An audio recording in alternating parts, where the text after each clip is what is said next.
In a year of momentous happenings, 1976 was a year of theatrical events, Olympics and landmarks for the international traveller. In London, the theatre set was celebrating a record 10,000 performances of Agatha Christie's famous play The Mousetrap. Like Buckingham Palace and the Tower, The Mousetrap had become a London landmark. With a record 4 million tickets sold over 25 years, it was often referred to as that homely little thriller. The play's first leading man, Richard Attenborough, had spoken earlier of the secret of the play's success. I mean, there's any reason why it should stop. It's playing to absolute capacity. And the most important thing of all is that audiences enjoy the evening. I mean, they really have a marvellous time.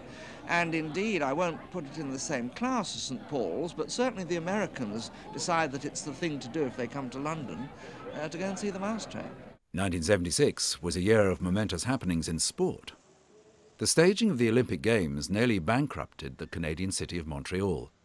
The city's taxi drivers, who were losing business to the free transport organised for over 6,000 journalists and Olympic officials, felt that they were not getting a fair deal and made their feelings known with dramatic effect. The streets of Montreal came to a virtual standstill when the drivers demanded justice for taxis. In Formula One, world champion driver Niki Lauda survived a near-fatal crash in the West German Grand Prix at the Nürburgring, after attempting to fight his way back into the running for the year's World Drivers' Championship. Lauda's car had burst into flames and he had been trapped in the wreckage. He suffered severe burns to his head and inhaled hot, toxic gases that damaged his lungs. Lauda was rushed to hospital, where a priest administered the last rites.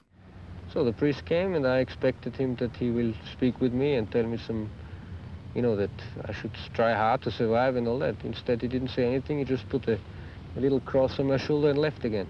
1976 was a year of momentous happenings for aircraft travel. In May, British and French Concorde airliners began their faster-than-sound passenger service between Europe and North America, cutting the flying time between the two continents by more than half. The Air France and British Airways planes made perfect landings, minutes apart, at Dulles International Airport in Washington.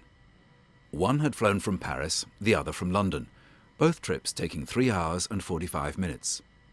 Thousands of spectators were on hand to welcome the two planes and a cheer went up as they touched down.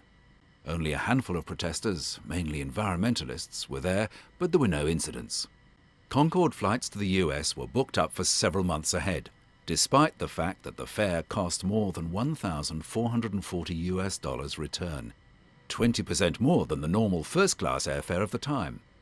While air travel was entering a new era of supersonic travel, the Arab-Israeli conflict was the cause of yet another airline hijacking. After a harrying week of terror, the hijacked passengers and crew of Air France Flight 139 were freed by a crack Israeli commando squad from the Entebbe airport terminal in Uganda. Although the raid was condemned by some, the United States Secretary of State Henry Kissinger said his country had no second thoughts about its approval of the Israeli action. We believe that the issue of terrorism is one that the international community must address. It is intolerable that innocent people are being used as hostages for the political aims of particular groups. It is a violation of the Geneva Convention and of all basic principles of humanity, and the United States will strongly oppose it and will participate in nothing that encourages it.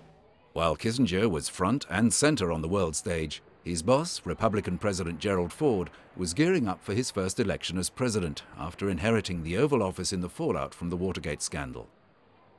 President Ford ran his campaign against his Democratic opponent, Governor Jimmy Carter, who had only a year earlier leapt from relative obscurity, a stranger to Washington who was seeking the top job in the land.